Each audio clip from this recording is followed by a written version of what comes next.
Welcome dear students. Maharashtra board 10th English इस topic को लेकर के ये वाली वीडियो है। 2023 में आप लोगों के जो एग्जाम्स होने वाले हैं उसको लेकर के इस वीडियो में हम लोग एक प्रैक्टिस पेपर या गेस्ट पेपर को लेकर डिस्कस करने वाले हैं। हम लोग 80 मार्क्स का फुल क्वेश्चन पेपर यहाँ पर सॉल्व करेंगे। हम लोगों ने क्या किया है, आपके लिए एक 80 मार्क्स का गेस्ट पेपर बनाया है। ठीक है, हम ये गारंटी नहीं लेते कि इस पेपर में से 10, 20, 40 मार्क्स का एग्जाम्स में आएगा। हो सकता है कुछ पार्ट आए, हो सकता है कुछ पार्ट ना आए या फिर बिल्कुल भी ना आए, क्योंकि ये गेस्ट पेपर है। ओके, बट एक बात 100% श्योर है कि पैटर्न आप लोगों का बिल्कुल सेम होने वाला है। इस वीडियो में जो प्रैक्टिस पेपर या गेस्ट पेपर बताया हुआ है उसका और एग्जाम्स में जो आप लोग फेस करेंगे उस वाले पेपर का पैटर्न बिल्कुल सेम होगा। तो बेनिफिट ये होगा आपका, फ़ायदा ये होगा आपका कि आपको एग्जाम्स में पता रहेगा किस तरह से पेपर सॉल्व करना है। कॉन्फिडेंटली आप लोग पेपर को सॉल्व कर पाओगे। जो स्टडीज बच्चे हैं, ठीक है, जिन्होंने अच्छे से पढ़ाई कर रखी है, वीडियो देखकर आराम से 90% तक स्कोर कर सकते हैं इंग्लिश सब्जेक्ट में। और जो नॉन स्टडीज हैं उनके पास होने की गारंटी बिल्कुल है।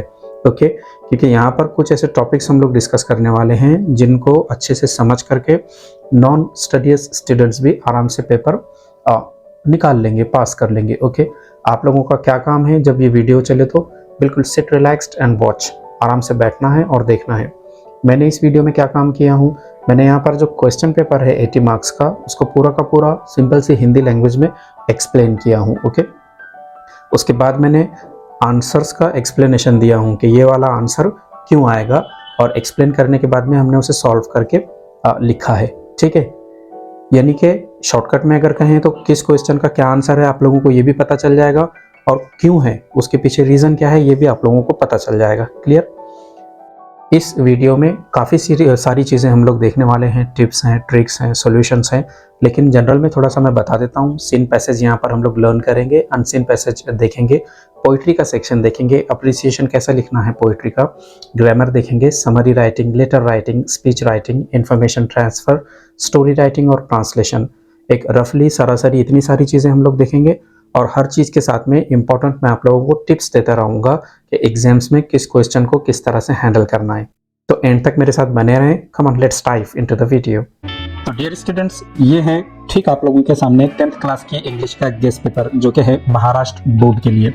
अब जब आप लोग एग्जाम हॉल में बैठेंगे तो वहाँ पर आपके सामने सेम ऐसे ही पेपर होगा, मतलब पैटर्न तो यही होगा। मैं क्वेश्चंस की गारंटी नहीं लेता हूँ, और सामने जो यहाँ पर मैंने डिटेल्स लिखा हूँ, जैसे कि ये देख सकते हैं आप, गेस्ट पेपर लिखा है तो वहाँ कुछ और लिखा होगा। ठीक है, क्योंकि वो वाला गेस्ट पेपर नहीं रहेगा, और कुछ डिटेल्स रहेगी, जैसे कि वहाँ पर डेट लिखी रहेगी। यहाँ मैंने लिखा हूँ एग्जाम्स 2023, टाइम 3 आवर्स है, मार्क्स 80 है, इसी से रिलेटेड वहाँ पर डिटेल्स रहेगी। ओके, सबसे पहले हम लोग स्टार्ट करते हैं गेस्ट पेपर में एक्टिविटी शीट।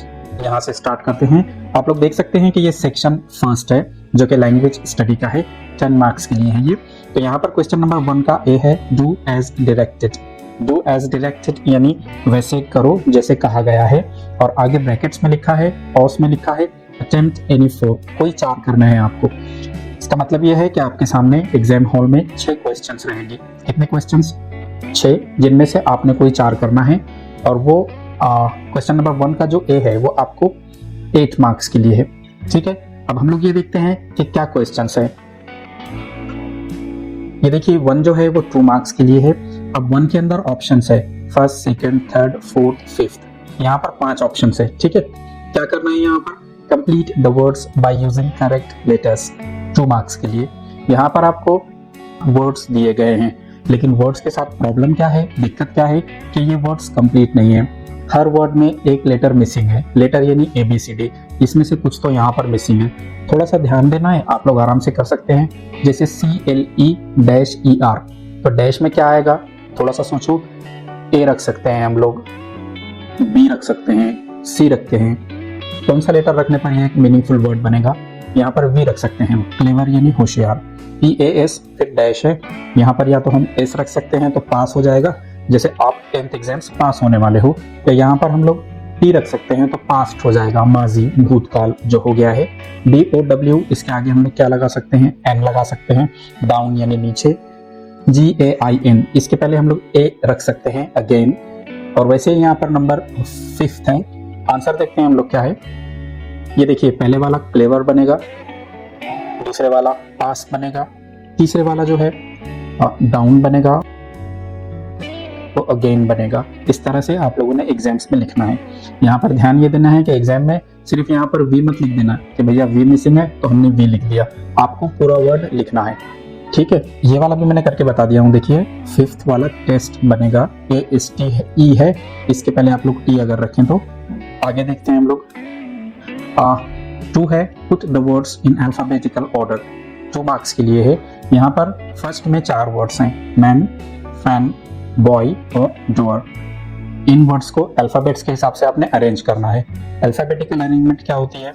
अल्फाबेटिकल अरेंजमेंट में ये करना पड़ता है कि आप लोगों को ए से स्टार्ट होने वाला जो वर्ड है वो पहले रखना पड़ेगा, फिर बी से स्टार्ट होने वाला, फिर सी से स्टार्ट होने वाला, इस तरह से आप लोगों को वर्ड्स रखने पड़ेंगे, ठीक है। अब यहाँ पर देखिए मैन, फैन, बॉय और डोर।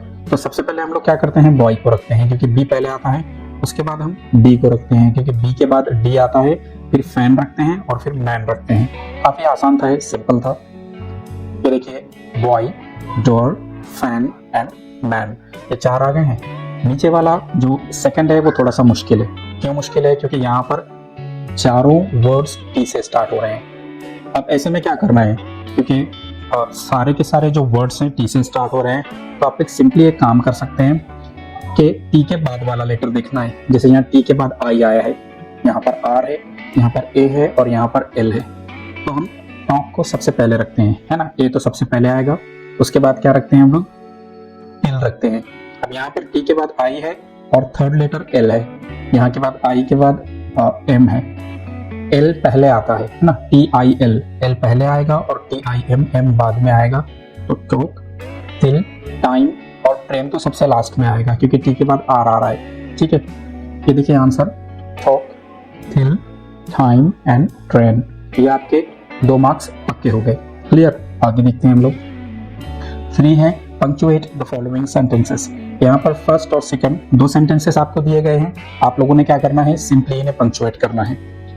जिन बच्चों को, जिन स्टूडेंट्स को पता नहीं है कि पंक्चुएशन करना क्या होता है, मैं बता दूं, कोई सेंटेंस में अगर फुल स्टॉप नहीं है तो फुल स्टॉप देना, कोई सेंटेंस में अगर क्वेश्चन मार्क नहीं है तो वो देना, डैश देना, हाइफन देना, इन्वर्टेड कॉमास देना, बस यही चीजें पंक्चुएट करना होती हैं। अब यहाँ पर देखो, you will not pass the exams said the teacher. Teacher ने कहा तुम एग्जाम्स पास नहीं होगे, ठीक है। ये किसी की कही गई बात है, ओके। तो हम क्या करते हैं, you will not pass the exams, इसे डबल इन्वर्टेड कॉमास में रखते हैं। वाई से सेंटेंस स्टार्ट हो रहा है तो वाई को तो कैपिटल करना पड़ेगा, एग्जाम्स के बाद कॉमा देंगे और सेड द टीचर। जहां बात कंप्लीट होती है वहां पर आपने फुल स्टॉप रखना है, ठीक है। जहां पर सेंटेंस कंप्लीट होता है वहां पर क्या आता है, फुल स्टॉप। तो सिंपली एग्जाम्स में ऐसा पंक्चुएशन कर सकते हैं आप लोग। ध्यान से देखो क्योंकि पंक्चुएशन का क्वेश्चन एग्जाम्स में आना ही आना है, 100% आना है। ये देखिए यहाँ पर हम लोगों ने डबल इन्वर्टेड कॉमास करके लिखा है, you will not pass the exams. Double inverted commas close हो गए क्योंकि किसी की कही बात ये है, ठीक है। कॉमा देकर हमने लिखा सेड द टीचर और यहाँ पर फुल स्टॉप दिया है। सेकंड वाला अगर आप लोग सेंटेंस देखते हैं, are you happy now, said Miss Meena. इसे अगर आप लोग पंक्चुएट करते हैं तो ये भी किसी की पूछी गई बात है, आर यू हैप्पी नाउ, तो इसे डबल इन्वर्टेड कॉमास में रखते हैं हम लोग। आर के ए को कैपिटल करते हैं, यहाँ पर कॉमा देंगे और सेड मिस मीना के बाद फुल स्टॉप देंगे। लेकिन यहाँ पर थोड़ा सा चेंज ये होगा कि आर यू हैप्पी नाउ, इसके बाद में क्वेश्चन मार्क रखना पड़ेगा, है ना। इतना तो आप लोगों को पता है कि अगर कोई सेंटेंस इंग्लिश में कंप्लीट होता है तो उसके आगे हम लोग फुल स्टॉप रखते हैं, लेकिन अगर कहीं क्वेश्चन कंप्लीट होता है तो क्वेश्चन के आगे तो फुल स्टॉप नहीं दे सकते ना। क्वेश्चन के आगे आप लोग क्या रखते हैं, क्वेश्चन मार्क रखते हैं। दूसरी बात यह कि मीना, ये किसी का नाम है तो ये एक प्रॉपर नाउन हुआ, जैसे मीना है, इंडिया है, चाइना है, तो प्रॉपर नाउन हमेशा कैपिटल से स्टार्ट होते हैं। तो मीना के एम को आप लोगों ने कैपिटल करना है और लास्ट में फुल स्टॉप रखना है। देखते हैं हम लोग आंसर। ये देखिए ठीक वैसे ही है, डबल इन्वर्टेड कॉमास, ए को कैपिटल किया हमने क्योंकि यहाँ से सेंटेंस की स्टार्ट हो रही है। Are you happy now, question mark, double inverted commas और सेड मिस मीना। मिस का एम हम लोगों ने कैपिटल किया, इसके बाद फुल स्टॉप दिया क्योंकि जनरली मिस के लिए जो MS लिखते हैं हम लोग वैसे ही लिखा जाता है, और मीना के एम को कैपिटल करके लास्ट में हमने फुल स्टॉप रखा है, ठीक है। मोस्टली इसी तरह के क्वेश्चंस पंक्चुएशन के लिए आते हैं, किसी की कही गई बात होती है, आपने उसे डबल इन्वर्टेड कॉमास में रखना है। ज्यादा हार्ड नहीं है, मुश्किल नहीं है। नंबर 4 है मेक 4 वर्ड्स। ये थोड़ा सा ध्यान से देखिए, काफ़ी जादुई क्वेश्चन होता है। एक मरतबा आप इसे सीख गए तो हमेशा हमेशा के लिए आपके माइंड में रहेगा। क्या करना है, आप लोगों को 4 वर्ड्स बनाने हैं। लेकिन कैसे वर्ड्स बनाने हैं, मिनिमम ऑफ 3 लेटर्स, यानी इनमें जो नए वर्ड्स आप बनाएंगे हर वर्ड में कम से कम 3 लेटर्स होने चाहिए, ठीक। Minimum of 3 letters each using the letters in the word compartment. यहाँ पर आपको एक वर्ड दिया गया है कंपार्टमेंट, इसमें से लेटर उठाने हैं और नए वर्ड्स बनाने हैं। लेकिन शर्त एक है, कंडीशन एक है कि नए वर्ड्स जो आप लोग बनाएंगे तो उनमें कम से कम 3 लेटर होने चाहिए। आप बोलेंगे कि सर हम यहाँ से ए लेते हैं और यहाँ से टी लेते हैं, एट बना लेते हैं, ये कंपार्टमेंट में से ही लेटर लेके हमने बनाए हैं, लेकिन वो नहीं चलेगा। क्यों नहीं चलेगा, क्योंकि जो वर्ड आप बनाएंगे मिनिमम ऑफ 3 लेटर्स ईच, उसमें कम से कम 3 लेटर होने चाहिए। 3 से ज्यादा रहे तो चलेगा, ठीक है। तो 80 एट नहीं बना सकते आप, आपका बनाया हुआ वर्ड मिनिमम 3 लेटर्स का होना चाहिए, ठीक है। ध्यान से देखना है वर्ड को, ट्रिक यही है, आप वर्ड को ध्यान से देखोगे तो आराम से बना पाओगे। जैसे COM लिया आपने और यहाँ से E लिए, कम हो गया एक वर्ड, है ना। एक और बताता हूँ आपको, यहीं पर देखिए MAN मैन यानी ज्यादा आदमी, ओके। एक और बताता हूँ मैं आपको, ART आर्ट, आर्ट यानी फन या कला। यहाँ पर देखिए PART पार्ट, पार्ट यानी हिस्सा, ठीक है। तो इस तरह से आप लोग बना सकते हैं। आंसर देखते हैं हम लोग, कम जो मैंने बताया था आपको, पार्ट, मैन एंड आर्ट। इस तरह से एग्जाम्स में आप लोगों ने वर्ड्स बनाने हैं। हर वर्ड बनाने पर आपको आधा मार्क मिलेगा। क्यों, क्योंकि 4 वर्ड्स बनाने हैं 2 मार्क्स के लिए। तो हर जो यहाँ पर सब क्वेश्चन है कितने मार्क के लिए है, आधे मार्क के लिए है। आगे देखते हैं हम लोग, नेक्स्ट क्या है। 5 write down related words as shown. यहाँ पर आप लोगों को रिलेटेड वर्ड्स लिखने हैं, ठीक है। आप लोग देख सकते हैं बीच का जो रेक्टेंगल है, जो डिब्बा है, वहां पर स्कूल लिखा है और ऑलरेडी एक स्कूल से रिलेटेड यहाँ पर वर्ड लिखा है टीचर्स, है ना। टीचर्स किससे रिलेटेड हैं, किससे जुड़े हैं, स्कूल से।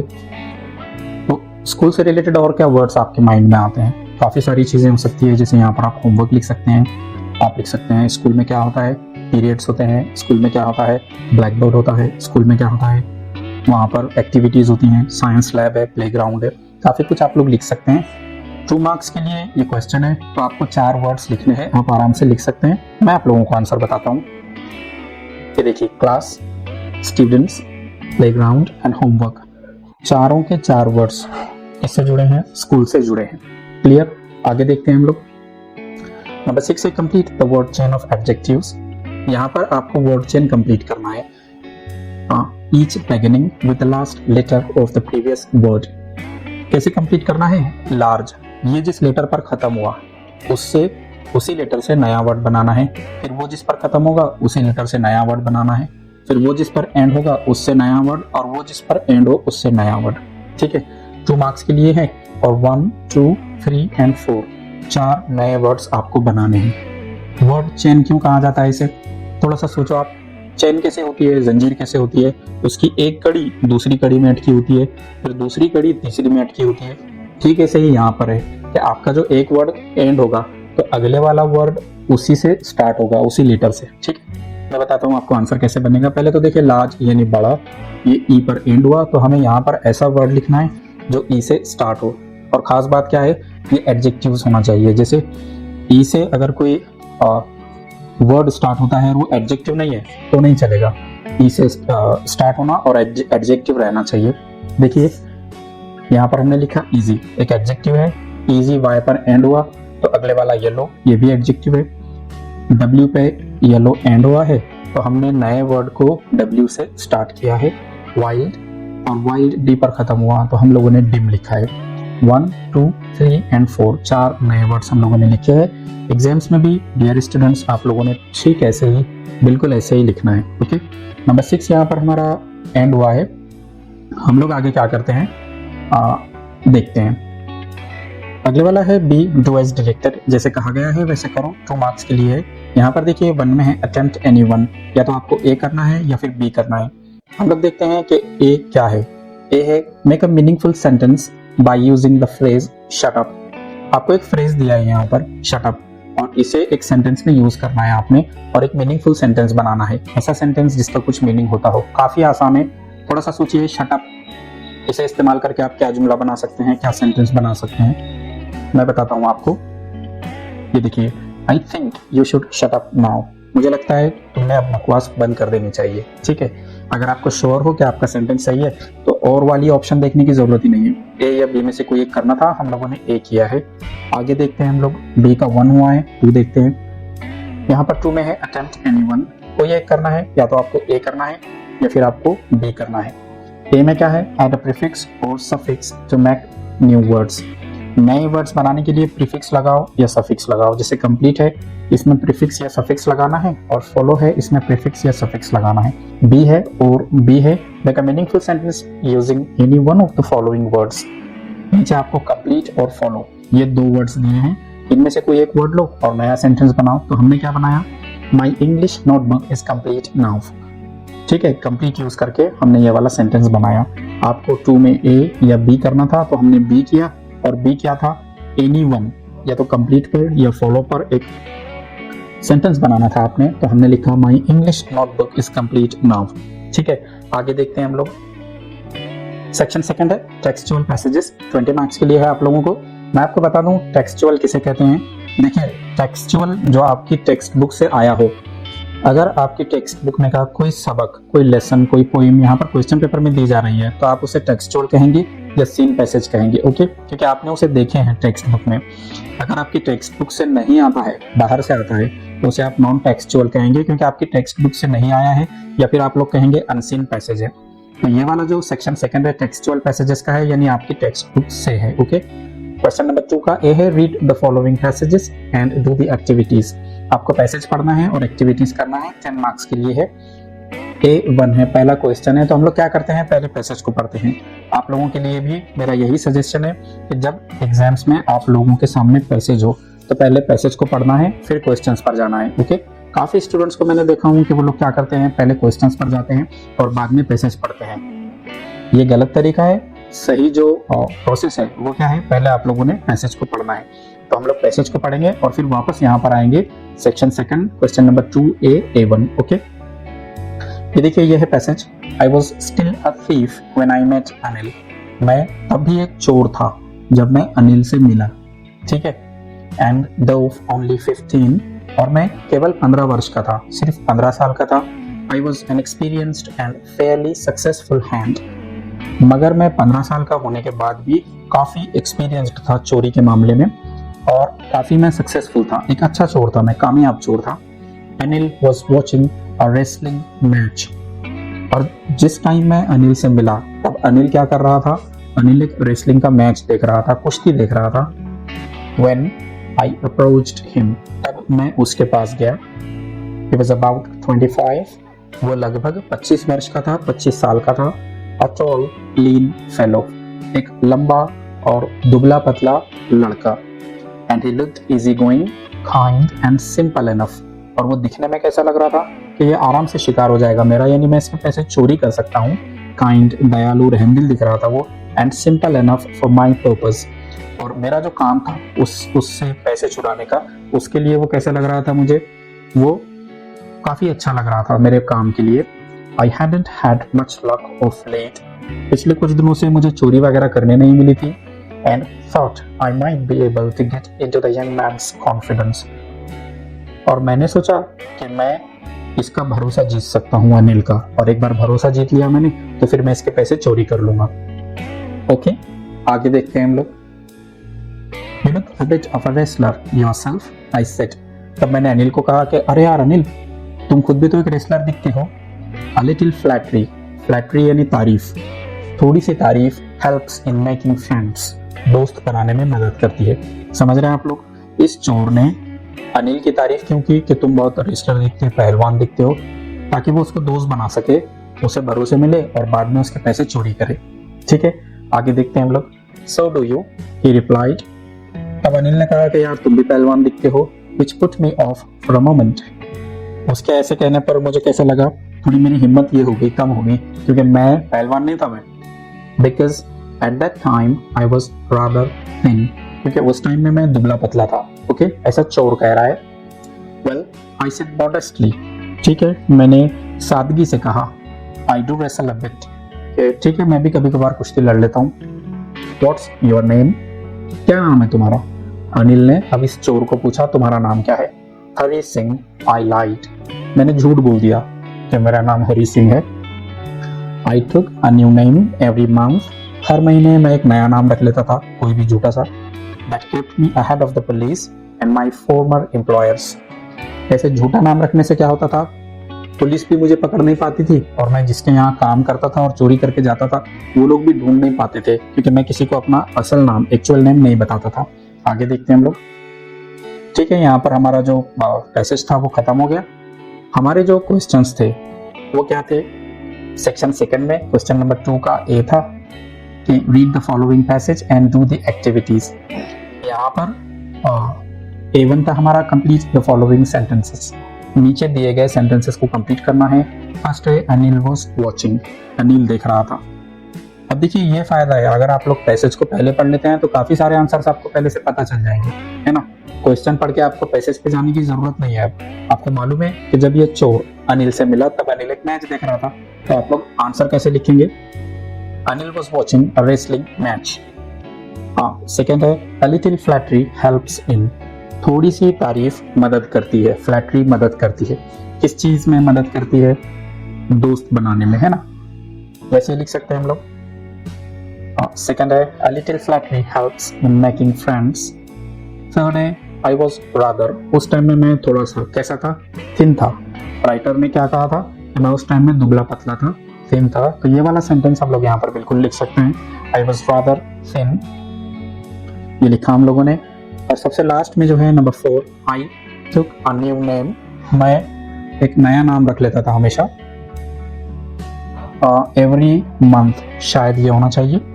ठीक है, ये देखो एवरी मंथ। इस तरह से आप लोग अपने एग्जाम्स में लिख सकते हैं। आगे देखते हैं हम लोग A1Y हमारा। ठीक है, A2 देखते हैं।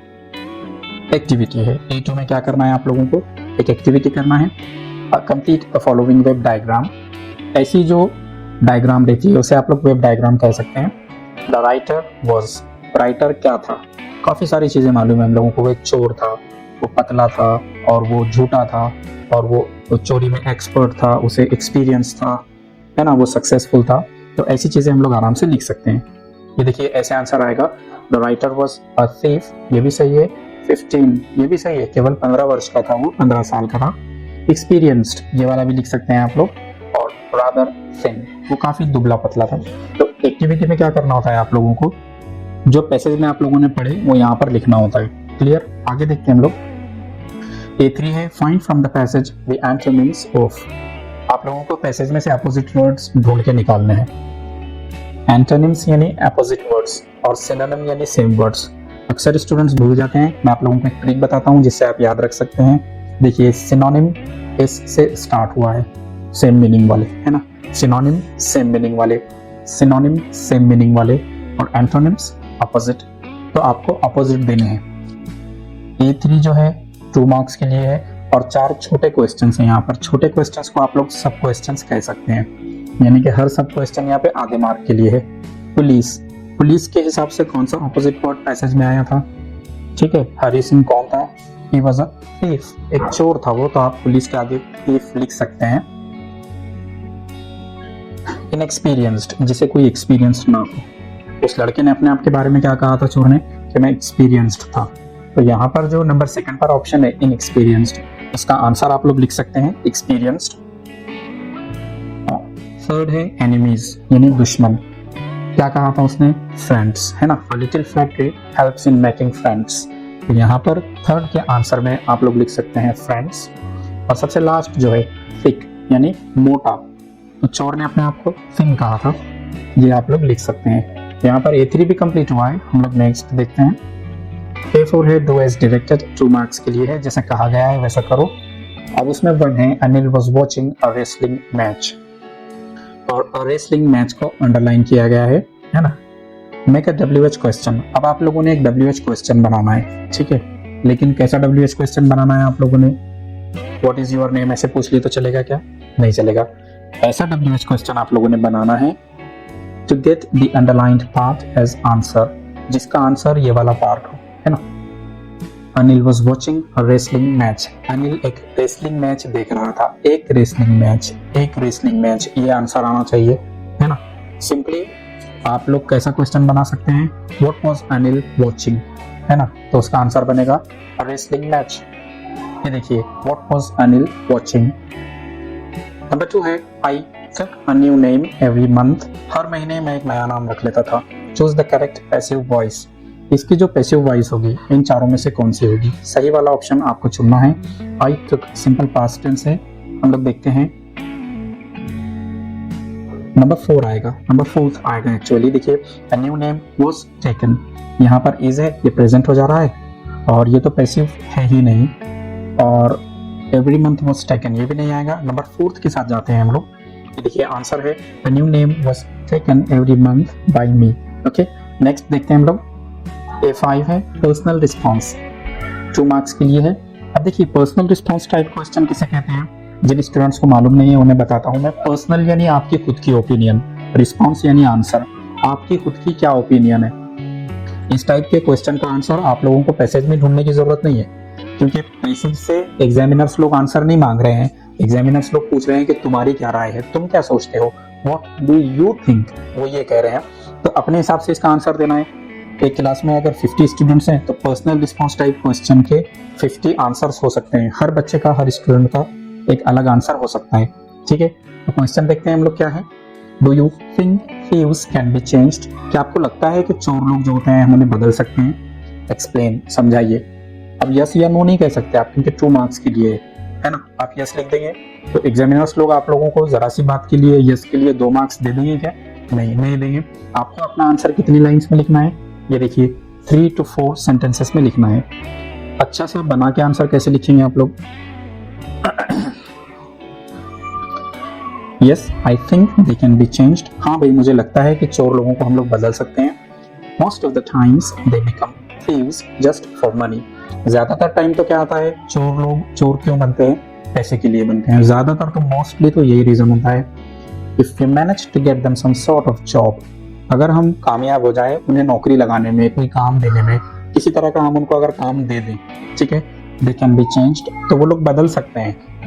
Right education can also change them completely, और अगर चोर लोगों को हम सही तरीके का एजुकेशन दें, तालीम दें, तब भी हम उन्हें चेंज कर सकते हैं। इस तरह का आपने आंसर लिखना है।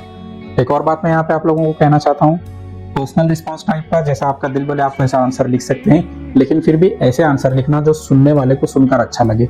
ठीक है, आप लोग ऐसे नहीं लिख दे सकते कि चोर कभी बदले नहीं जा सकते, उन्हें फांसी दे देनी चाहिए, शूट कर देना चाहिए। ठीक है, थोड़ा ऐसा आंसर देना कि एग्जामिनर्स लोग भी पढ़कर खुश हो जाएं। ये मेरा आपके लिए एक सजेशन है। आगे देखते हैं हम लोग। बी है read the following passage into the activities, 10 marks के लिए है। यहाँ भी आप लोगों को एक पैसेज दिया गया है, आप लोगों ने उसे पढ़ना है और एक्टिविटीज को करना है। ठीक है, वही बात आती है कि पहले पैसेज पढ़ना है, बाद में क्वेश्चंस पर आना है। तो ये वाला जो क्वेश्चन है B1, इस पर हम लोग बाद में आएंगे, पहले हम लोग पैसेज देखते हैं क्या है। यहाँ पर देखिए passage, once a certain king had an idea, एक बार की बात है, एक राजा था, तो राजा के दिमाग में एक आइडिया आया। पुराने जमाने में राजा लोगों को कोई काम वाम स्पेशल था नहीं शायद, इसीलिए अक्सर किंग्स को आइडियाज आते थे।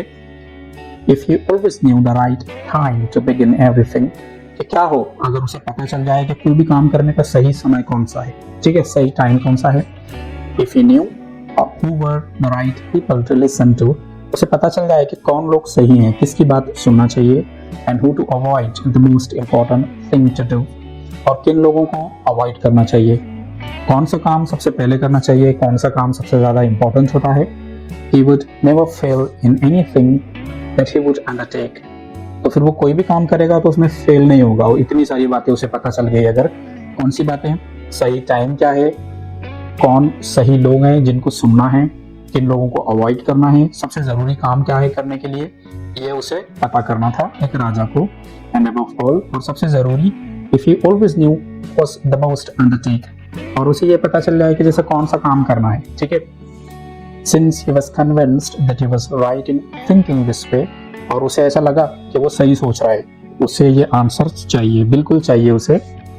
He had a proclamation made in his kingdom, तब उसने क्या किया, अपनी जो सल्तनत थी, अपना जो राज्य था, उधर एक ऐलान करा दिया उसने। ठीक है, एक अनाउंसमेंट करवा दी। He would give a great reward to anyone, वो एक बड़ा सा इनाम देगा किसी को भी। He would teach him, जो उसे सिखाएगा। For the right time was for every action, कि कोई भी काम करने के लिए सही समय कौन सा है। Who the most necessary people were, सबसे ज़रूरी लोग कौन हैं। And how he might know the most important thing to do, और उसे कैसे पता चले कि सबसे ज़रूरी काम आज ये करना है। ठीक है, अगर कोई बंदा उसे ये बता दे तो राजा उसे काफ़ी बड़ा रिवॉर्ड देगा। क्लियर, आगे देखते हैं। Many learned people came to the court, कई पढ़े लिखे लोग, स्कॉलर्स लोग, पंडित लोग कोर्ट में आए। But they all gave different answers, लेकिन सारों ने अलग अलग जवाब दिए। ठीक है, कोई ये कहता था, कोई वो कहता था। In reply to the first question, पहले क्वेश्चन के आंसर में some said that to know the right time for every action, कुछ लोगों ने कहा कि सही समय का अगर तुम्हें पता लगाना है तो क्या करो। One must draw up in advance a table of days, months and years. तुम पहले से एक टेबल बना के रखो, उसमें महीनों के नाम होंगे, ईयर्स के नाम होंगे, डेज के नाम होंगे। And must live strictly according to it. और तुम उस टेबल के हिसाब से रहो, कैलेंडर के हिसाब से रहो कि आज मुझे ये काम करना है, कल वो काम करना है, तो ऑटोमेटिकली तुम सही दिन सही समय पर सही काम कर लोगे। Others, दूसरे लोगों ने क्या किया? Declared that it was impossible to decide beforehand. दूसरे लोगों ने कहा कि नहीं, एडवांस में आप डिसाइड नहीं कर सकते कि कौन सा काम करना है, कौन सा काम करना सही रहेगा। The right time for every action, but that not letting oneself be absorbed in idle pastimes. लेकिन एक चीज़ है कि फालतू की जो चीज़ें हैं, आइडल यानी फालतू की, पास टाइम्स यानी जिससे हमारा टाइम पास होता है, तो पास टाइम वाली चीज़ों में मत पड़ो तुम। लोगों ने राजा को कहा one should always attend to all that was going on, और जो भी चल रहा है उसमें तुम अपना ध्यान दो। And then do what was most essential, और जो तुम्हें लगता है कि ज़रूरी है वो वाला काम तुम करो। ठीक है। Yet others said that it was impossible for one man to decide correctly the right time for every action. फिर भी दूसरों ने कहा कि भैया ये नामुमकिन है, इम्पॉसिबल है ये डिसाइड करना कि सही समय कौन सा है हर काम के लिए। And that the king should instead have a council of wise people, और राजा ने क्या करना चाहिए, कुछ लोगों की एक टीम बना लेनी चाहिए। काउंसिल यानी मिनिस्टर लोगों का एक ग्रुप बना लेना चाहिए। ठीक है। Who would help him, जो काउंसिल, जो ग्रुप, जो टीम राजा की मदद करेगी to fix the proper time for everything, ये तय करने के लिए कि सही समय कौन सा है। ठीक है, ऐसा लोगों ने उसे ओपिनियन दिया। अब आते हैं हम लोग क्वेश्चंस पर। क्वेश्चन क्या है? B1 है, right whether the following statements are true or false. लिखो ये वाले स्टेटमेंट्स सही हैं या गलत हैं।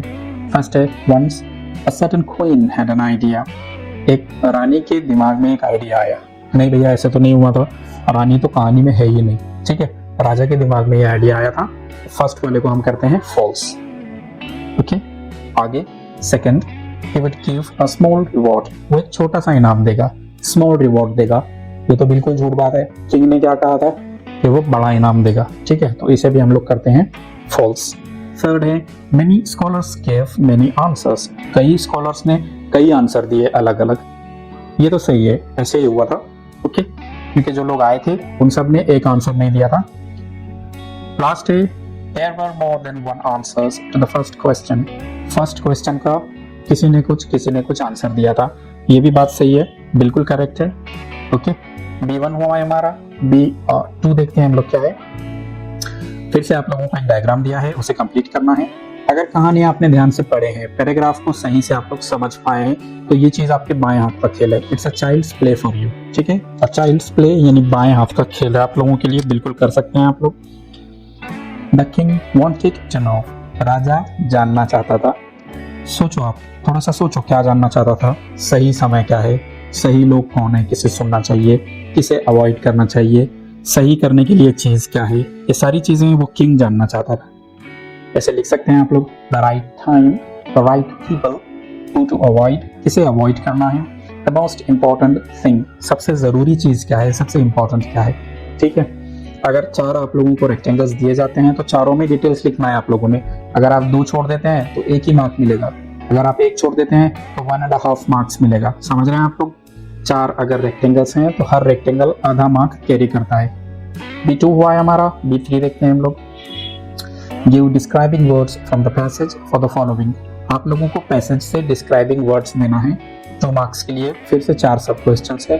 डिस्क्राइबिंग वर्ड्स किसे कहते हैं? ऐसे वर्ड्स जो डिस्क्राइब करते हैं। ठीक है, हम उन्हें जनरली एडजेक्टिव्स कहते हैं। ऐसे वर्ड जो नाउन को डिस्क्राइब करते हैं, जैसे मैं कहूँ एप्पल तो ये एक नाउन हो गया, लेकिन मैं कहूँ रेड एप्पल तो रेड एक एडजेक्टिव हो गया, क्योंकि रेड एप्पल को डिफाइन कर रहा है। ठीक है, तो यहाँ पर हमारे पास में फर्स्ट क्वेश्चन है टाइम। कैसा टाइम पैसेज में आया था? राइट टाइम, याद है आप लोगों? राइट टाइम, इस तरह से रिवॉर्ड। राजा कैसा रिवॉर्ड देने वाला था? छोटा रिवॉर्ड या बड़ा रिवॉर्ड? सोचिए, ग्रेट रिवॉर्ड। पीपल, कैसे लोग आए थे वहां पर? लर्नेड पीपल, बराबर है ना? या ऐसे ही आलतू फालतू लोगों को बुला लिया था किंग ने? नहीं, ऐसे नहीं हुआ था, वहां पर लर्नेड पीपल आए थे। और लास्ट में है आंसर्स। कैसे आंसर्स दिए थे लोगों ने? डिफरेंट आंसर्स, लोगों ने अलग अलग आंसर्स दिए थे। यहाँ पर B3 कंप्लीट हुआ है हमारा, हम लोग देखते हैं B4। Okay, do as directed, he would give a great reward, वो एक बड़ा इनाम देगा, बड़ा रिवॉर्ड देगा। Choose the correct question tag, सही क्वेश्चन टैग को आप लोगों ने रखना है। he would give, इसका आना चाहिए wouldn't he। ठीक है, तो क्वेश्चन टैग के लिए आप लोग क्या करेंगे? पूरे सेंटेंस को डबल से लिखेंगे।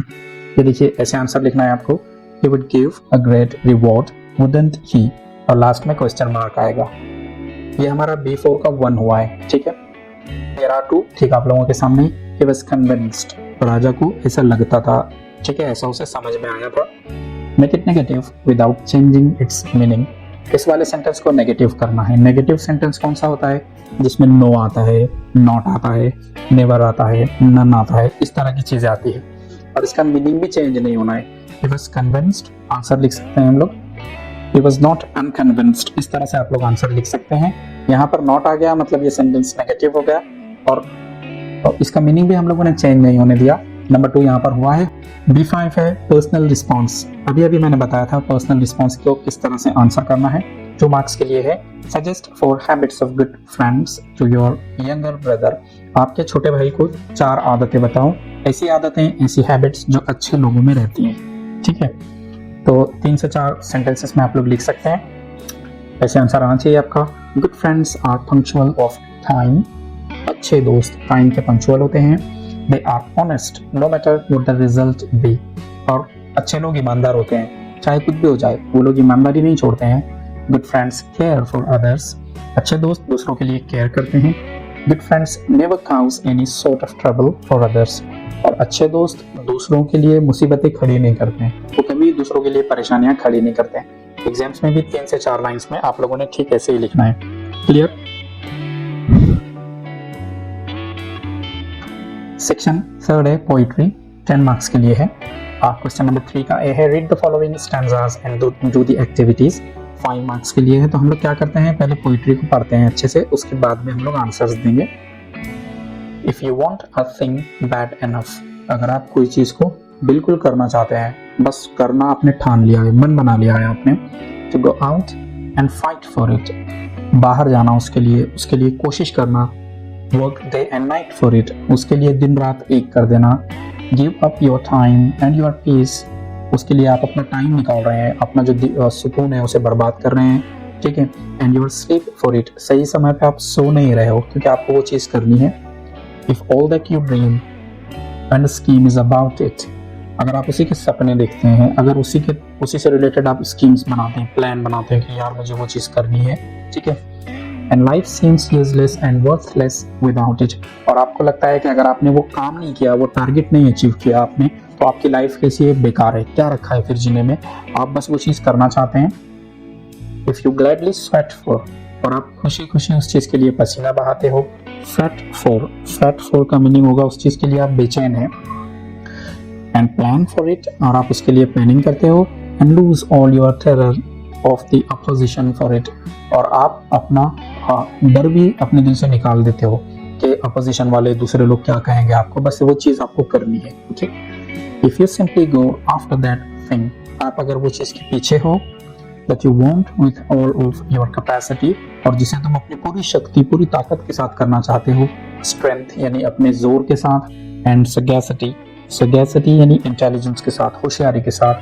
फेथ यानी भरोसे के साथ, होप उम्मीद, and confidence and stern for tenacity, और कॉन्फिडेंस के साथ करना चाहते हो, एंड स्टर्न फॉर टेनासिटी, इसका मतलब होगा कि आप पक्के हैं, टेनासिटी अपने इरादे में। ठीक है, क्या है अब क्वेश्चंस? यहाँ पर है मैच द फॉलोइंग। वर्क, आप काम करना चाहते हो। कैसे काम करना चाहते हो? डे एंड नाइट था, याद आया आपको? मैं बताता हूँ आपको। ये देखिए वर्क डे एंड नाइट, तो इसके साथ तो ये जाएगा। आगे है गिव अप, क्या छोड़ देना? Your time, give up your time, ये आएगा इसके साथ में। ये देखिए गिव अप योर टाइम। उसके बाद है if you gladly sweat for it, ये आया था इसके साथ में। और लास्ट में है गो आफ्टर दैट थिंग, इसके साथ आएगा विथ कैपेसिटी। आप लोग आंसर में ऐसे लिख सकते हैं, work day and night, give up your time, if you gladly sweat for it, go after that thing with capacity. ये आपका परफेक्ट आंसर आएगा। आगे देखते हैं हम लोग। A2 में फिर से आप लोगों को एक एक्टिविटी दी गई है और क्या लिखा है? Go after that thing with, यानी वो चीज आप कैसे करना चाहते हो। ठीक है, कैसे करना चाहते हो आप वो चीज, तो हम लोगों ने पढ़े थे कि काफी सारी चीजें थी, जैसे कि फेथ के साथ, सगैसिटी के साथ, स्ट्रेंथ के साथ, ऑल ऑफ योर कैपेसिटी इसके साथ में। तो ऐसे एग्जाम्स में आप लोग लिख सकते हैं। E3 है राइट डाउन राइमिंग वर्ड्स। कफ, इसके लिए क्या राइमिंग वर्ड है? और क्रीम, इसके लिए क्या राइमिंग वर्ड है? कफ के लिए मेरे ख्याल से एनफ आया था, और क्रीम के लिए क्या आया था अभी देखते हैं हम लोग। ये देखिए कफ एनफ जा रहा है ना साथ में, कफ एनफ। और क्रीम के साथ में क्या जाएगा? इट इट इट ड्रीम, ये जाना चाहिए क्रीम ड्रीम, क्रीम ड्रीम। ठीक है, एनफ एंड ड्रीम ये लिखते हैं। ये देखिए कफ एनफ क्रीम ड्रीम, इस तरह से हम लोग राइमिंग वर्ड्स लिख सकते हैं। ये है appreciation of the poem, 5 marks के लिए है। एक्चुअली क्या होता है अप्रिसिएशन? अप्रिशिएट करना यानी किसी चीज को समझना, उसे अच्छे से एंजॉय करना। तो यहाँ पर इस क्वेश्चन में आप लोगों को एक पोइम दी रहेगी, आपने उसे पढ़ना है और उससे रिलेटेड डिटेल लिखना है। आप लोगों ने पोइम से रिलेटेड डिटेल आप लोगों को लिखनी है। Okay, read the following poem and right an appreciation of it. Poem पढ़ो और अप्रिसिएशन लिखो with the help of the points given below। और नीचे कुछ पॉइंट्स दिए हैं आपको, उनके हिसाब से अप्रिसिएशन लिखना है। काफी सिंपल रहता है। ये वाली वीडियो आप लोग ध्यान से देखें तो आपको अप्रिसिएशन लिखना बिल्कुल आ जाएगा। पहले पोइम देखते हैं हम लोग। यहाँ पर देखिए पोइम है a thing of beauty is a joy for ever. काफी फेमस पोइम है और इंग्लिश की, जॉन कीट्स ने इसे लिखा है। अब एग्जाम में अगर ऐसा हो कि पोइम आपको बहुत बड़ी दिखे तो पूरी पढ़ने और समझने की कोशिश नहीं करना। ठीक है, there is no need to try to read it entirely and to understand it entirely, क्योंकि वहाँ पर वो पोइम के वर्ड्स और वहाँ के जो फ्रेजेस हैं, पोइम की जो लैंग्वेज है आपको समझ में नहीं आएगी। तो सरासरी उसको एक बार पढ़ लेना है। ठीक है, 5 मार्क्स का क्वेश्चन है, आप लोग इसे जितना हो सके उतना सॉल्व करने की कोशिश करना। अभी हमको क्या मालूम पड़ा है कि पोइम का नाम ये है a thing of beauty is a joy for ever, it's loveliness increases, it will never pass into nothingness but still will keep a bower quiet for us। ठीक है, थोड़ा थोड़ा कुछ समझ में आ रहा है कि सुंदर चीज के बारे में बात हो रही है और सुंदर चीज की जो सुंदरता है वो बढ़ती रहती है और खत्म नहीं होती है, ऐसा कुछ पोइट कह रहे हैं। आगे और भी काफी कुछ कह रहे हैं वो, आगे और भी काफी कुछ कह रहे हैं, पोइट जॉन कीट्स हैं। ठीक है, क्वेश्चंस पर आते हैं हम लोग। टाइटल, आधे मार्क के लिए एग्जाम्स में आपको टाइटल लिखना है। तो इतना तो हमको पता है कि टाइटल क्या था, A thing of beauty is a joy forever, है ना। इतना तो क्वेश्चन पेपर पर आप लोग देख सकते हैं कि भैया ये टाइटल है, तो टाइटल लिखकर उसके आगे वो लिख देना। अगला वाला है नेम ऑफ द पोइट, ये भी हम लोगों को लास्ट में मिल गया था जॉन कीट्स से। मैं आप लोगों को बताता हूँ एक बार। ये देखिए ये टाइटल लिखा है, ये ऐसे कैसे कॉपी किया हमने, और ये पोइट हैं जॉन कीट्स, इन्हें भी ऐसे कैसे कॉपी कर लिए। तो यहाँ पर 2 चीजें तो हो गई, टाइटल लिख दिया आपने, नेम ऑफ द पोइट लिख दिया। आगे राइम स्कीम क्या आएगी पोइम की, A इस तरह से लिखना है। अब देखिए राइम स्कीम कैसे लिखते हैं, यहाँ पर मैं आपको सारी डिटेल नहीं बता सकता, लेकिन अगर आप लोगों को पोइट्री को अच्छे से पढ़ना है, समझना है, तो चैनल पर मेरी एक वीडियो है अप्रिसिएशन ऑफ पोइट्री, आप लोग उसे एक बार देखें तो आप लोगों को परमानेंटली समझ में आ जाएगा कि राइमिंग वर्ड्स क्या है, राइमिंग स्कीम क्या है, और काफी पोइट्री से रिलेटेड कॉम्प्लिकेटेड चीजें वहां पर हैं। ठीक है, फिगर ऑफ स्पीच बताना थी पोइम में कोई एक, तो हमने लिखा एंटीथेसिस। ओल्ड एंड यंग ये वर्ड्स आए हैं पोइम में, तो ये फिगर ऑफ स्पीच एंटीथेसिस है। ओके, थीम या सेंट्रल आइडिया क्या है पोइम का, तो यहाँ पर हम लोग लिख सकते हैं। अब देखिए पोइम किससे रिलेटेड थी, सुंदर चीजों से रिलेटेड थी, कि सुंदर चीजों की सुंदरता हमेशा बाकी रहती है, ऐसा कुछ पोइट कह रहे थे, है ना। पूरी तो पढ़े नहीं हमने, लेकिन इतना हमारे समझ में आ रहा था। हम लोग लिख सकते हैं the central idea of the poem is that beauty never fades. इस पोइम का सेंट्रल आइडिया ये है कि सुंदरता कभी गायब नहीं होती, कम नहीं होती, ठीक है। It remains somewhere in our minds, ये हमारे माइंड में कहीं ना कहीं रहती है, ठीक है। If we want we can see beauty in many things around us, और आगे अपने दिल से थोड़ा लिख दिया हम लोगों ने कि अगर हम लोग चाहें तो हमारे आसपास की चीजों में हम सुंदरता देख सकते हैं, डेली लाइफ में भी ऐसी चीजें होती हैं। इस तरह से आप लोग लिख सकते हैं। ये देखिए क्या लिखा हमने, title, poet, rhyme scheme, figure of speech और थीम, यही चीजें क्वेश्चन में थी। ये देखिए title, name of the poet, rhyme scheme, figure of speech और थीम। टोटल 5 मार्क्स के लिए ये क्वेश्चन था। आगे देखते हैं हम लोग। तो गाइस सेक्शन 4 देखते हैं हम लोग, नॉन टेक्सचुअल पैसेज। जैसे कि मैंने बताया था नॉन टेक्सचुअल, इसका मीनिंग होगा ये आपकी टेक्स्ट बुक के बाहर का है, या ये पैराग्राफ, ये पैसेज आप लोगों के लिए अनसीन है। मार्क्स देख सकते हैं आप लोग यहाँ पर 15 मार्क्स के लिए है। क्वेश्चन नंबर 4 का ए है, read the following passage and do the activities. आप लोगों ने पैसेज पढ़ना है और एक्टिविटीज करना है। क्वेश्चन नंबर 4 का जो ए है 10 मार्क्स के लिए है। हम लोग पहले पैसेज देखते हैं, उसके बाद हम लोग क्वेश्चन नंबर 4 का ए स्टार्ट करते हैं। देखिए पैसेज ठीक आप लोगों के सामने है। Many people believe that language is a gift from the God. कई लोग ये मानते हैं कि लैंग्वेज जो है ये असल में गॉड ने हमें एक गिफ्ट दी है, ठीक है। हम लोगों ने इसे नहीं बनाया बल्कि ये एक गिफ्ट है, बनी बनाई हम लोगों को मिली है। Others think that old people invented it. कुछ लोग ऐसे हैं जो मानते हैं कि पुराने लोगों ने इसे इन्वेंट किया था, लैंग्वेज को बनाया था, ये कोई गिफ्ट नहीं है, हम लोगों ने बनाए हैं।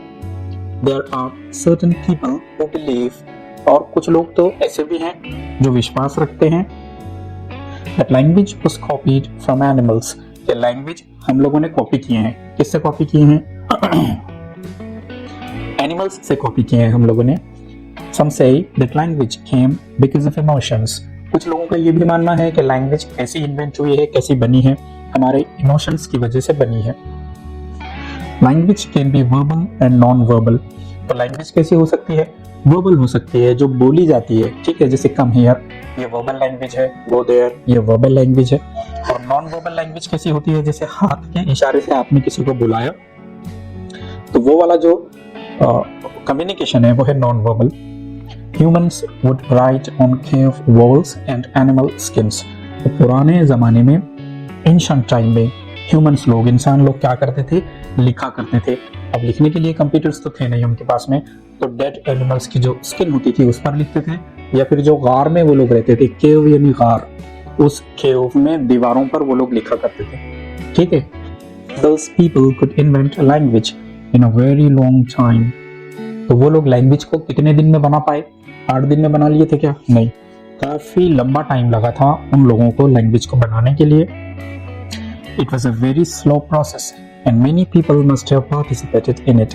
तो लैंग्वेज को बनाना बहुत स्लो प्रोसीजर रहा होगा, ठीक है, और कई लोगों ने मिलकर लैंग्वेज को बनाया होगा। रिमेंबर, याद रखो, it's not just us humans who can use languages. तो सिर्फ हम इंसान लोग ही अकेले ऐसे जीव नहीं है, ऑर्गेनिजम्स नहीं है जो कि लैंग्वेज को यूज करते हैं। Animals also use languages.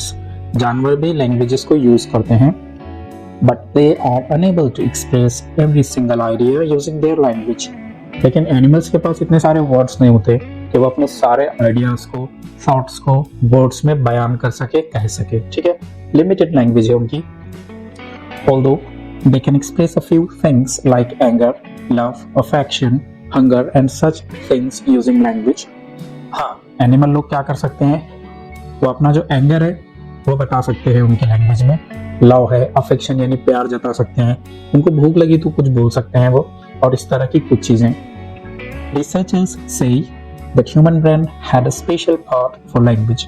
Researcher लोग, खोजी लोग तो ये भी कहते हैं कि ह्यूमंस के पास ऐसा ब्रेन था, इस तरह का ब्रेन था जिसमें एक पार्ट था जो लैंग्वेज को बना सका। Linguists keep putting forth various theories, और जो लैंग्वेज के एक्सपर्ट्स हैं वो लोग अलग अलग तरह की बातें हमारे सामने रखते हैं, ऐसा हुआ था, वैसा हुआ था। एक्सपर्ट्स से that languages are also dead and alive. Expert लोग तो ये भी कहते हैं कि जैसे लैंग्वेजेस भी डेड होती हैं, मर जाती हैं, और अलाइव होती हैं यानी जिंदा रहती हैं, जीवित रहती हैं।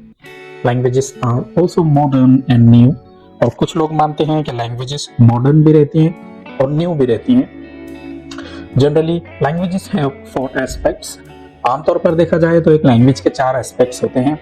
They are reading, writing, speaking and listening. ये 4 एस्पेक्ट्स हैं। कौन कौन से हैं? Reading, writing, speaking and listening. In order to master any language, और आपको अगर किसी लैंग्वेज में एक्सपर्ट बनना है, you need to focus on all these aspects. तो आपको ये चारों चीजों पर ध्यान देना पड़ेगा, रीडिंग, राइटिंग, स्पीकिंग और लिसनिंग। ओके, अब हम लोग आते हैं क्वेश्चन नंबर 4 के ए पर। A1 है complete the following. Languages are, languages कैसी होती हैं? पैसेज में हमें बताया गया था, डेड होती हैं, अलाइव होती हैं, और वो होती हैं पुरानी, वो होती हैं नई। आंसर देखते हैं हम लोग, आंसर क्या है? तो देखिए इस तरह से लिख सकते हैं आप लोग, languages are dead, alive, modern and new. कहाँ से मिला हमें ये आंसर? पैसेज में लिखा था। ओके, मैं आप लोगों को बता सकता हूँ। तो देखिए यहाँ पर लिखा है modern, new, dead and alive, इस तरह से। अगले वाला क्वेश्चन हमारे सामने है कंप्लीट द फॉलोइंग। यहाँ पर लिखा है पीपल थिंक ऑफ लैंग्वेज। लोग लैंग्वेज के बारे में क्या सोचते हैं? लैंग्वेज कहाँ से आई, कैसे बनी लैंग्वेज? तो कुछ लोग क्या मानते हैं? गॉड ने गिफ्ट दी है, बराबर है। कुछ लोग मानते हैं कि नहीं, हमारे जो एंशिएंट लोग थे उन्होंने बनाई है। कुछ लोगों का मानना है कि एनिमल्स को कॉपी करके आई है। अलग अलग लोग अलग अलग तरह की बातें करते हैं, वो सब चीज आंसर में लिख सकते हैं हम लोग। लिख सकते हैं came because of emotions, emotions की वजह से लैंग्वेज आई है। कॉपीड फ्रॉम एनिमल्स, एनिमल्स से हमने कॉपी की है। ओल्ड पीपल इन्वेंटेड इट, पुराने लोगों ने इसे इन्वेंट किया था। A gift from the God, और कुछ लोग मानते हैं कि ये ऊपर वाले का हमारे लिए गिफ्ट है। ये 2 हुआ है हमारा, जो कि 2 मार्क्स के लिए था, देख सकते हैं आप लोग। नेक्स्ट क्वेश्चन, इफ ही है right 1 word for the following. ये थोड़ा सा हटके क्वेश्चन है, ठीक है। यहाँ पर आप लोगों को कुछ वर्ड्स दिए हैं, इनकी जगह पर आपको एक सिंगल वर्ड बोलना है, ठीक है। जैसे कि यहाँ पर रिलेटेड टू वर्ड्स, वर्ड्स से जुड़ा, उसे वर्बल कहते हैं, है ना। वर्बल पैसेज में आया था, ऐसे लिख सकते हैं आप लोग। यहाँ पर वर्बल भी है। Make something for the first time, किसी चीज को बिल्कुल पहली बार में बनाना, ठीक है। क्या बोलते हैं हम लोग? क्या करना? उसको इन्वेंट करना, है ना, इन्वेंट। ये भी पैसेज में आया था, बी में लिख सकते हैं हम लोग। ओके, सी है हु इन्वेंट न्यू थिंग्स, जो लोग नई चीजों की खोज करते हैं, ठीक है, नई चीजें इन्वेंट करते हैं। साइंटिस्ट्स, लेकिन साइंटिस्ट तो हमारे पैसेज में नहीं था। हमारे पैसेज में एक वर्ड था रिसर्चर्स, वो लिख सकते हैं हम लोग। और लास्ट वाला है एक्सपर्ट्स ऑफ लैंग्वेज। ऐसा बंदा जो लैंग्वेज में बहुत ज्यादा एक्सपर्ट हो, उसे हम लोग क्या कहते हैं? लिंग्विस्ट कहते हैं। लिंग्विस्ट पैसेज में आया था, ये मैं आप लोगों को बता सकता हूँ। ये देखिए, ये रहा लिंग्विस्ट्स, यानी लैंग्वेज के एक्सपर्ट्स। ओके, यहाँ पर हम लोग लिखते हैं लिंग्विस्ट्स। आगे A4 है do as directed. Languages are dead and alive, languages dead होती हैं और अलाइव होती हैं। Rewrite using as well as, इस सेंटेंस में एज वेल एज करके आप लोगों ने यूज लिखना है। सिंपल सा आंसर होगा लैंग्वेजेस आर डेड, एंड की जगह पर आप एज वेल एज रखेंगे। Languages are dead as well as alive, इस तरह से आप लोग लिख सकते हैं। आगे देखते हैं हम लोग। Many people believe that language is a gift from the God. कई लोगों का मानना है कि लैंग्वेज ऊपर वाले की तरफ से एक तोहफा है, एक गिफ्ट है। Choose the correct past continuous tense from the following. इसका पास्ट कंटिन्यूअस क्या बनेगा? ये वाले सेंटेंस का पास्ट कंटिन्यूअस क्या बनेगा? देखिए, सही जो आंसर है वो होना चाहिए Many people were believing that language is a gift from the God. सी वाला जो आंसर है वो करेक्ट है, वो आना चाहिए। ये देखिए सी लिखा हम लोगों ने यहाँ पर। ओके, आगे देखते हैं। A5 है personal response. What all would you do? What all यानी क्या क्या, क्या क्या करोगे आप? To learn English language, अगर आपको इंग्लिश लैंग्वेज सीखनी है तो क्या क्या करोगे आप? Explain in 3 to 4 sentences. 3 से 4 सेंटेंसेस में आप लोगों ने एक्सप्लेन करना है, बताना है। देखिए ऐसे आंसर लिख सकते हैं आप लोग। I would focus on listening as much as possible. मैं ज्यादा ध्यान दूंगा सुनने पर, इतना ध्यान दूंगा जितना पॉसिबल हो। Whenever I get an opportunity, जब कभी मुझे अपॉर्चुनिटी मिले, चांस मिले, I would speak it with others, तो मैं ये लैंग्वेज दूसरों के साथ बोलूंगा। I would read and write it, मैं पढ़ूंगा, लिखूंगा इसे। I would watch some videos on YouTube and listen to some English audio, और मैं YouTube पर कुछ वीडियोस देखूंगा और इंग्लिश का जो ऑडियो होता है मैं उसे कहीं ना कहीं पर सुनूंगा। याद रखें, पर्सनल रिस्पॉन्स टाइप 2 मार्क्स के लिए होता है, तो कम से कम 4 लाइन तो आप लोगों ने लिखनी है। ओके, आगे देखते हैं हम लोग। बी है summary writing. Read the above passage and write the summary of it. Suggest a suitable title. 5 marks के लिए समरी का क्वेश्चन है। थोड़ा सा मैं आप लोगों को बता देता हूँ समरी किसे कहते हैं। समरी को हिंदी में कहते हैं सारांश और उर्दू में कहते हैं खुलासा। क्या होता है, एक पैसेज अगर आप लोगों को 30 लाइन्स का है, 30 लाइन्स का, तो आप लोग उसकी समरी 10 लाइन्स में लिख सकते हैं। ये सिंपल सा रूल है। यानी एक्चुअल जो पैसेज है उसका 1/3 लिखना होता है आपको। कितना? 1/3। मान लो एक्चुअल पैसेज 18 लाइन्स का है, 18 लाइन्स का, तो आप लोग उसकी जो समरी लिखेंगे वो 6 लाइन्स में लिखेंगे, क्योंकि 18 लाइन्स का जो 1/3 होता है वो क्या होता है? 6 लाइन्स। दूसरी बात है कि ध्यान रखना है कि इसको एक टाइटल देना है। आप लोग यहाँ देख सकते हैं सजेस्ट सुटेबल टाइटल, तो एक अच्छा सा नाम देना है अपनी समरी को। और जो ओरिजिनल पैसेज में चीज़ें लिखी हुई है वहाँ से सेंटेंसेस कॉपी करके नहीं लाना है आपको, उस पर मार्क्स नहीं मिलते हैं, उस पर तो मार्क्स कट जाएंगे आपके। आपने ओरिजिनल पैसेज को पढ़ना है और अपने वर्ड्स में समरी क्रिएट करना है। अब ये वाला जो पार्ट है, ये वाला जो पैसेज है लैंग्वेजेस का, हम लोगों ने पढ़े हैं, हम लोगों ने इसे समझे हैं, तो हम क्या करते हैं, इसकी समरी लिखते हैं एक बढ़िया सी, आपको थोड़ा सा आइडिया आ जाएगा। ये देखिए, सबसे पहले हमने नाम दिया लैंग्वेज। ऐसा क्यों नाम दिया हमने? मोबाइल्स क्यों नहीं नाम दिया? क्योंकि ये पैसेज मोबाइल से जुड़ा नहीं है, ये पैसेज लैंग्वेज से जुड़ा है। तो जो भी आपका पैसेज हो उससे रिलेटेड आप लोगों ने नाम देना है। There are different theories as far as the origin of language is concerned. अलग अलग तरह के लोग अलग अलग तरह की बातें करते हैं जहां तक के लैंग्वेज के बनने का सवाल है। ठीक, languages can be verbal and non verbal. और लैंग्वेजेस कैसी हो सकती हैं? वर्बल हो सकती है और non verbal. In a long time language can be invented. काफी लंबे टाइम में लैंग्वेज बन पाई है। Out of all the living beings, only humans can use so detailed a language. सिर्फ इंसान ऐसे हैं ऑर्गेनिजम्स में से जो इतनी डिटेल्ड लैंग्वेज बोलते हैं। ठीक है, languages can be dead, alive, modern and new. Languages ये सब हो सकती हैं, डेड हो सकती हैं, अलाइव हो सकती हैं, मॉडर्न हो सकती हैं और न्यू हो सकती हैं। To learn a language, focus reading, writing, speaking and listening, these 4 aspects of a language. अगर आपको लैंग्वेज सीखनी है तो आपको चारों चीजें सीखनी पड़ेंगी, reading, writing, listening and speaking. Okay, एक बढ़िया सी समरी यहाँ पर हम लोगों ने लिखा है। हम लोग देखते हैं नेक्स्ट क्वेश्चन क्या है। सेक्शन 5 है राइटिंग स्किल, 20 मार्क्स के लिए है। अब देखिए, यहाँ पर जो कुछ भी चीजें आप लोगों को लिखनी है, लेटर लिखना है, स्टोरी लिखनी है, ठीक है, तो या पैराग्राफ लिखना है आप लोगों को, तो इससे रिलेटेड हमारे चैनल पर काफी सारी कंटेंट है। आप हमारे चैनल पर जाएं, Jeffy Javed English for you, और वहां पर आप लोगों को एक सेपरेट प्लेलिस्ट मिलेगी, Maharashtra board 10th class English exams 2023। वहां पर ये सारी चीजें आपको मिलेगी। क्वेश्चन 5 का ए है लेटर राइटिंग। ठीक है, 5 मार्क्स के लिए है, A1 और A2। 2 लेटर्स हैं। कितने लेटर्स हैं? 2 लेटर्स हैं, आपको कोई एक लिखना है, तो हम लोग आप A1 वाला लिख देते हैं। ठीक है, क्या है A1 में? Imagine you are Ravish Desai. मान लो आप रविश देसाई हैं। Read the following and write down any one letter. तो फिर नीचे दिया हुआ ये पढ़ो और कोई एक लेटर लिखो। हम लोग A1 वाला लिखते हैं। ओके, इनफॉर्मल लेटर है। इनफॉर्मल लेटर वो होता है जो हमारे दोस्त को और रिलेटिव्स को लिखते हैं हम लोग। ओके, तो यहाँ पर इनफॉर्मल लेटर लिखते हैं हम लोग। Write a letter to your friend Majid. अपने दोस्त माजिद के नाम एक लेटर लिखो। Telling him the benefits of gym, और उसे जिम के फायदे बताओ। Use the points given in the box, और यहाँ पर बॉक्स में कुछ पॉइंट्स दिए हैं, वो अपने माजिद दोस्त को बताओ।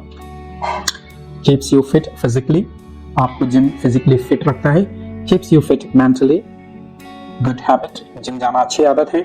मसल ग्रोथ, जिम जाने से हमारे मसल्स बनते हैं। गुड फॉर बोन्स, हमारी हड्डियों के लिए अच्छा है।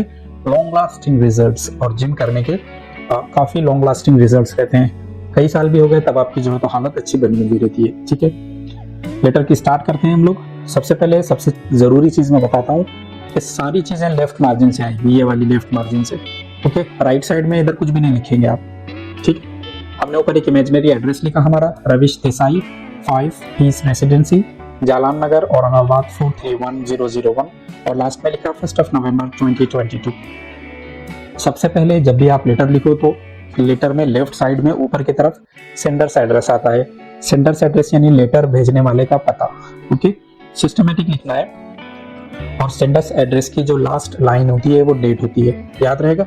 और ये नाम कहाँ से मिल गया हमें? रविश देसाई, ये क्वेश्चन से मिला है ना। उसके बाद लिखे हमने डियर माजिद, माजिद क्यों? क्योंकि क्वेश्चन था कि अपने दोस्त माजिद को एक लेटर लिखो। यहाँ तक ठीक है। आगे सैल्यूटेशन लिखेंगे, मतलब लिखा हम लोगों ने डियर माजिद, तब लिखा है हम लोग I am a little worried here regarding your poor health. तो यहाँ पर मैं फिक्रमंद हूँ, परेशान हूँ, तुम्हारी हेल्थ के बारे में मुझे चिंता है, मुझे फिक्र है। Okay, you have been focusing on studies a lot. आप अपनी पढ़ाई पर बहुत ध्यान दे रहे हो Majid. Listen, why don't you spare some time and join gym. तो तुम ऐसे क्यों नहीं करते कि थोड़ा सा टाइम निकालो और जिम ज्वाइन कर लो। There are a lot of benefits of going to gym. कई फायदे हैं जिम जाने के, तो बिल्कुल तुम एक जिम ज्वाइन कर लो और जिम जाओ। ओके, अब देखो जो हमें पॉइंट्स बताए गए थे वो आगे डेवलप करके लिखे हम लोगों ने। It keeps us fit physically, ये हमें फिजिकली फिट रखता है। It also keeps us fit mentally, और मेंटली भी जिम हमें अच्छा रखता है। Trust me, it is a very wonderful habit. ये बढ़िया सी आदत है एक। It helps in muscle growth, और हमारी मसल्स ग्रोथ में ये हेल्प करता है। यहाँ पर मैं एक इंपॉर्टेंट बात आपको बताता हूँ कि अगर लेटर में 6 पॉइंट्स दिए गए हैं जिन पर लेटर लिखना है, तो हर पॉइंट पर आप लोग 4-4, 5-5 लाइन्स नहीं लिखेंगे, वैसे तो लेटर बहुत बड़ा हो जाएगा। आपने एक पॉइंट पर एक लाइन लिखना है सरासरी। Okay, you won't believe it but it is also good for bones. तो माजिद तुम्हें यकीन नहीं आएगा, बट हमारी बोन्स के लिए भी जिम काफी फायदेमंद है, बहुत अच्छी चीज है। ओके, गोइंग टू जिम जाने से has long lasting results on our body. हमारी बॉडी पर लॉन्ग लास्टिंग रिजल्ट्स रहते हैं, काफी अच्छा फायदा होता है। So listen to me and join gym today. तो मेरी बात मानो और जिम ज्वाइन करो। I hope you do, rest is okay. ये वाला सेंटेंस देखिए, आप लोग हमेशा लिख सकते हैं रेस्ट इज ओके। जब आप लेटर लिखने के एंड पर आते हैं तब लिखते हैं आपके और बस बाकी बढ़िया है, सब बाकी सब ठीक है। तो इसे इंग्लिश में क्या कहेंगे आप? Rest is okay. Your friend Ravish Desai, और रविश देसाई लेटर लिखने वाले हैं। इस तरह से आप लोग एग्जाम में लेटर लिखेंगे, बहुत छोटा भी नहीं बहुत बड़ा भी नहीं, 5 मार्क्स के हिसाब से ये एक परफेक्ट लेटर है। ओके, अगले वाला क्वेश्चन देखते हैं हम लोग क्या है। B1 और B2 5 मार्क्स के लिए कोई एक करना है, जो any one of the following dialogue writing और ड्राफ्टिंग अ स्पीच। या तो आपको B1 डायलॉग राइटिंग करना है या आपको एक स्पीच लिखना है। अगर आप मेरी माने तो एग्जाम्स में स्पीच लिखना, ठीक है। डायलॉग राइटिंग टाइम कंज्यूमिंग है, स्पीच ऐसा है आप लोग आराम से लिख सकते हैं। हम लोग यहाँ पर स्पीच लिखते हैं, किस टॉपिक पर लिखना है। Imagine there is going to be a programme on tree plantation in your school. मान लो आपके स्कूल में एक प्रोग्राम होने वाला है, प्रोग्राम का नाम है ट्री प्लांटेशन, शजरकारी या पेड़ लगाने का प्रोग्राम है। Draft a speech using the following points. तो ये वाले पॉइंट्स पढ़ो और एक बढ़िया सी स्पीच बनाओ। Importance of trees, harms of deforestation, पेड़ काटने के क्या नुकसान है। व्हाट वी कैन डू, हम पेड़ों के लिए क्या कर सकते हैं। सेव ट्रीज, और स्पीच में ये कहो कि पेड़ बचाने हैं, ठीक है। अब स्पीच से रिलेटेड 2-3 बातें मैं आप लोगों को बता देता हूँ। स्पीच की एक स्टार्ट होती है, एक मिडल होता है और एक एंड होता है। स्पीच की स्टार्ट में आप क्या कहते हैं? Respected president, guests, principal, teachers and my dear friends. Speech की ऐसे शुरुआत होती है। अपनी स्पीच को 2-1 पैराग्राफ्स में बांट देना, और स्पीच का जहाँ पर एंड आता है वहाँ पर आपने कहना है कि मुझे सुनने के लिए शुक्रिया, अब मैं अपनी जगह लेता हूँ, ठीक है, जय हिंद। इस टाइप की बातें करके स्पीच एंड की जाती है। हम लोग देखते हैं कैसी स्पीच है। ये रही आपके सामने हमारी स्पीच। हमने लिखा Respected President, guests, teachers and dear audience, today we are here for tree plantation program in our school। है ना, क्वेश्चन में था ना कि आपके स्कूल में ट्री प्लांटेशन का प्रोग्राम है, तो वो यहाँ पर मेंशन कर दिया हमने कि हमारे पास में ट्री प्लांटेशन का प्रोग्राम है। Friends, remember trees are one of the most necessary things for our lives। याद रखो हमारे जीवन के लिए सबसे जरूरी चीजों में से एक ट्रीज है। In recent years, पिछले कुछ सालों में deforestation has done a lot damage to this beautiful planet। पिछले कुछ सालों में हमारा जो सुंदर सा प्लेनेट है अर्थ, इसको काफी नुकसान पहुंचा है डिफॉरेस्टेशन की वजह से, यानी लोगों ने पेड़ काट दिए हैं। We are just looking at this planet getting damaged।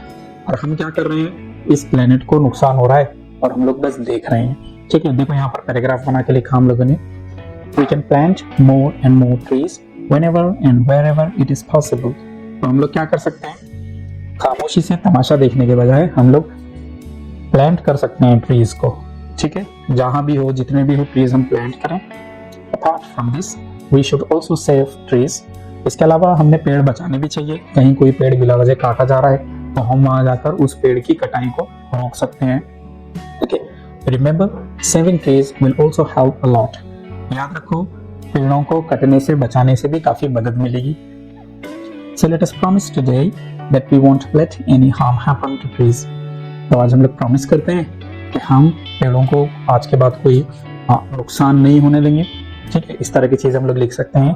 Speaking this much I thank you and take my seat back. इतना कह करके मैं अपनी बात खत्म करता हूँ। इस तरह से आप स्पीच को एंड कर सकते हैं। नेक्स्ट वाला क्वेश्चन देखते हैं हम लोग क्या है। क्वेश्चन 6 है ए इंफॉर्मेशन ट्रांसफर। अब यहाँ पर देखिए इंफॉर्मेशन ट्रांसफर क्या होता है। आप लोगों को कुछ इंफॉर्मेशन दी गई होती है, अगर वो टेबल की शक्ल में है तो आपने पैराग्राफ में लिखना है, अगर पैराग्राफ है तो उसे चार्ट में लिखना है, चार्ट है तो टेबल में लिखना है। यानी दी गई इंफॉर्मेशन किसी एक फॉर्मेट में है तो आपने उसे किसी दूसरे फॉर्मेट में ला करके रखना है। ओके, 5 मार्क्स के लिए है। आप लोग यहाँ पर देख सकते हैं A1 और A2। Do any one of the following, कोई एक करना है आपने। A1 क्या है, non verbal to verbal. Read the information given and write 2 paragraphs based on it. तो नीचे कुछ इन्फॉर्मेशन दी गई है, उसे पढ़ो और कितने पैराग्राफ्स लिखना है आप लोगों ने, 2 पैराग्राफ्स यहाँ पर लिखने हैं। सजेस्ट अ सुटेबल टाइटल, और एक बढ़िया सा टाइटल देना है।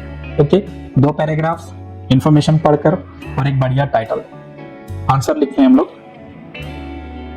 किस बारे में लिखना है, क्वेश्चन में यहाँ पर दिया है मोबाइल एडवांटेजेस, कि मोबाइल का फायदा यह है कि आप बात कर सकते हैं, मैसेजिंग कर सकते हैं, सेंडिंग मनी पैसे भेज सकते हैं, एंटरटेनमेंट, और इस पर एंटरटेनमेंट होता है और पढ़ाई कर सकते हैं आप। नुकसान क्या है मोबाइल के, अननेसेसरी स्टफ, काफी गैर जरूरी चीजें मोबाइल से इंसान करता है। गेम्स, बिला वजह लोग गेम खेलते रहते हैं। इम्प्रॉपर कंटेंट फॉर चिल्ड्रन, बच्चों के लिए कुछ चीजें ठीक नहीं है, वो चीजें मोबाइल पर वो देखते हैं। हार्मफुल फॉर आइज, हमारी आंखों को इससे नुकसान होता है। वेस्टेज ऑफ टाइम, और मोबाइल में हम अपना टाइम वेस्ट करते हैं। ठीक है, ये सारी की सारी चीजें हम लोग लिख सकते हैं। यहाँ पर देखिए सबसे पहले हम लोगों ने एक बढ़िया सा टाइटल दिया है, advantages and disadvantages of mobiles. हमने ऐसे क्यों नहीं लिखा कि मोबाइल के फायदे, क्योंकि हम जो पैराग्राफ लिख रहे हैं उसमें मोबाइल के फायदे तो है लेकिन नुकसान भी है। तो दोनों चीजों को यहाँ पर हम लोगों ने मेंशन कर दिया है कि मोबाइल के फायदे और नुकसान। ठीक है, देख सकते हैं आप लोग 2 पैराग्राफ्स हैं। यहाँ पर पहले वाला पैराग्राफ एंड हुआ है, यहाँ पर दूसरे वाला पैरा एंड हुआ है। क्या लिखा हम लोगों ने, mobiles are an amazing and helpful invention. थोड़ा सा इंट्रोडक्शन दिया है हम लोगों ने कि मोबाइल काफी अमेजिंग इन्वेंशन है, काफी बढ़िया सी जो है सो खोज है। They have various advantages such as, mobile के कई सारे फायदे होते हैं, जैसे कि we can talk using mobiles, हम मोबाइल्स यूज करके बात कर सकते हैं। We can send and receive messages using mobiles, हम मोबाइल्स को यूज करके मैसेजेस भेज सकते हैं, रिसीव कर सकते हैं। We are able to send and receive money easily because of it, हम पैसे भेज सकते हैं मोबाइल से, पैसे रिसीव कर सकते हैं, काफी आसान सा काम है ये। It is a great source of entertainment, और मोबाइल एंटरटेनमेंट का काफी अच्छा सोर्स है। Students can study a lot of things on this magical device, इस जादुई चीज पर, यानी कि मोबाइल पर स्टूडेंट्स कई सारी चीजों की पढ़ाई कर सकते हैं। यहाँ फायदे हो गए, आगे लिख रहे हैं हम लोग mobiles have certain disadvantages as well, कुछ नुकसान भी हैं मोबाइल्स के। The disadvantages are there is a lot of unnecessary stuff on the internet and people watch it using mobiles. Internet पर काफी सारी चीजें ऐसी है जो कुछ काम की नहीं है, फालतू है, लोग बिना वजह से देखते रहते हैं, तो ये मोबाइल का नुकसान है। Kids keep playing games which do not have any specific benefit. बच्चे गेम्स खेलते रहते हैं, ऐसे गेम्स जिनका कोई खास फायदा है नहीं, सिर्फ वो एक वेस्ट ऑफ टाइम है। There is content which is improper for children. बच्चों के लिए कुछ चीजें हैं जो कि इंटरनेट पर सही नहीं है, बच्चे वो देखते हैं। Using mobiles for a long time can harm our eyes.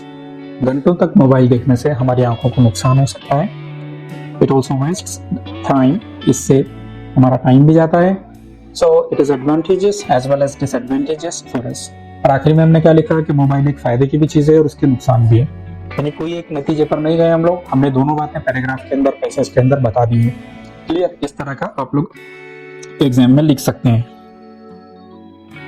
भी है एक्सपैंड द थीम, यहाँ पर आप लोगों को एक चीज दी हुई होती है, जैसे कि यहाँ पर न्यूज है या ये वाली स्टोरी है और उसे बढ़ाना है, एक्सपैंड करना यानी बढ़ाना, 5 मार्क्स के लिए है। न्यूज को छोड़ देना एग्जाम्स में, ठीक है, उसके बजाय स्टोरी लिखना। B2 करते हैं हम लोग, और देखना है आप, या तो B1 करना है या B2 करना है। Develop a story with the help of the given beginning, यहाँ पर आप लोगों को एक कहानी की शुरुआत दी हुई है, तो शुरुआत पढ़ो और कहानी को पूरी करो। ये पूरी कहानी नहीं है, इनकम्प्लीट स्टोरी है। सजेस्ट अ सूटेबल टाइटल, और एक बढ़िया सा कहानी को नाम भी देना है, ठीक है। कैसी कहानी है? Ravi was the son of a carpenter. Ravi एक कारपेंटर का बेटा था। He was from a poor family, और वो एक गरीब परिवार से था। That day he lost his school fee 500 rupees in the bus. तो उस दिन क्या हुआ कि बस में वो ट्रैवल कर रहा था और उसने अपने 500 रुपए गंवा दिए, उसके हाथ से कहीं गिर गए। He was sitting silently in the class then, और वो क्लास में शांति से, सुकून से, खामोशी से बैठा हुआ था कि यार अब तो फीस खो गई है, अब क्या करना। तभी क्या हुआ? अब हम लोग इसी की मदद से आंसर लिखते हैं। ये लिखिए, देखिए सबसे पहले हम लोगों ने टाइटल दिया कहानी का, friends in need are friends indeed. जो हमारे जरूरत में काम आए वही हमारे सही दोस्त होते हैं, ठीक है। इस तरह का टाइटल दे सकते हैं आप लोग। और क्वेश्चन वाला पार्ट ये लिखा हमने, Ravi was the son of a carpenter, he was from a poor family, that day he lost his school fee 500 rupees in the bus, he was sitting silently in the class then. यहाँ तक, then तक question लिखा हम लोगों ने, यानी question का part है ये। आगे देखते हैं हम लोग। The monitor asked him what the matter was. तब मॉनिटर ने उससे पूछा, अरे भैया रवि क्या बात है, क्या हुआ, ऐसे क्यों बैठे हो? Ravi told what had happened. तो रवि ने उसे कहानी सुनाया कि मेरे साथ ऐसे हुआ और मैंने अपने पैसे खो दिया। The monitor thought for a while and suggested a plan. तो मॉनिटर ने थोड़ी देर सोचा और फिर उसने एक प्लान बताया। He asked every student to give some amount from their pocket money to Ravi. उसने कहा कि हर बच्चा कल क्या करेगा, स्कूल आते समय कुछ पॉकेट मनी में से अपने पैसे लाएगा और रवि को देगा। The next day, अगले दिन, the problem of Ravi's fee was solved. Ravi की फी का जो प्रॉब्लम था वो हल हो गया, सॉल्व हो गया। So much amount was collected that Ravi's fee was paid and he could get some new notebooks as well. इतने सारे पैसे उसके दोस्तों ने इकट्ठे कर लिए थे कि उसकी फीस भी पे हो गई और कुछ पैसे बच भी गए, जिससे क्लास के बच्चों ने रवि को नोटबुक्स खरीद कर दिए। It all could be possible because of friends. और यह सब किसकी वजह से हुआ? दोस्तों की वजह से। True, friends in need are friends indeed. तो सही है, जो दोस्त आपके मुश्किल समय में काम आए वही दोस्त आपके सच्चे दोस्त होते हैं। इस तरह से आप लोग कहानी लिख सकते हैं। नेक्स्ट सेक्शन है हमारा सेक्शन 6 स्किल डेवलपमेंट, 5 मार्क्स के लिए है। क्वेश्चन नंबर 7 है ट्रांसलेशन। यहाँ पर आप लोगों को चीजें ट्रांसलेट करना है। जैसे ए है, translate the following words into your medium of instruction. नीचे कुछ वर्ड्स हैं, उन्हें ट्रांसलेट करना है। एनी 4, 6 में से 4 करने हैं, हम ऊपर के 4 करते हैं, ठीक है। 2 मार्क्स के लिए है। ये देखिए इस तरह से आंसर लिख सकते हैं हम लोग। पाथ, इसका उर्दू में ट्रांसलेशन होगा रास्ता, हिंदी में भी आप रास्ता या राह लिख सकते हैं। थिंग, इसका मीनिंग होगा चीज, हिंदी में भी आप लोग चीज लिख सकते हैं। 3 है स्पीच, बात, इसका हिंदी में बात लिख सकते हैं। और 4 है अटर, अटर यानी कहना, हिंदी में कहना लिख सकते हैं आप लोग, ओके। आगे देखते हैं हम लोग। बी है, translate the following sentences into your medium of instruction, any 2। कोई 2 सेंटेंसेस को ट्रांसलेट करना है। 1 है स्टडी हार्ड डेली और 2 है इट रेन्ड यस्टरडे। ये 2 को ट्रांसलेट करते हैं हम लोग। आपका आंसर होगा 1 का होगा रोजाना खूब पढ़ाई करो, और हिंदी में आप लिखेंगे रोज खूब पढ़ो, यानी जो भी मीडियम में आप ट्रांसलेट कर रहे हैं उसमें लिख देना। नंबर 2 है कल बारिश हुई थी, और हिंदी लिखेंगे आप लोग कल बारिश हुई थी, ठीक है। लास्ट का जो पार्ट है, ट्रांसलेट द फॉलोइंग प्रोवर्ब्स और idioms into your medium of instruction. यहाँ पर कुछ कहावतें, कुछ मुहावरे दिए हुए हैं, कोई एक ट्रांसलेट करना है। हम लोग पहले वाला ही ट्रांसलेट कर देते हैं। As you sow so shall you reap. इसका आंसर होगा जैसी करनी वैसी भरनी। हिंदी में भी लिख सकते हैं आप लोग, जैसी करनी वैसी भरनी। सो दैट्स इट दोस्तों। तो दोस्तों आप लोग देख रहे थे गेस्ट पेपर 10th इंग्लिश के लिए, जो कि था 80 मार्क्स के लिए। चैनल हमारा सब्सक्राइब करें, उसे बेल नोटिफिकेशन को दबाएं, इस वाली वीडियो को लाइक कमेंट करें, और कम से कम अपनी 2-3 दोस्तों के साथ इस वाली वीडियो को शेयर जरूर करें। Thanks for watching.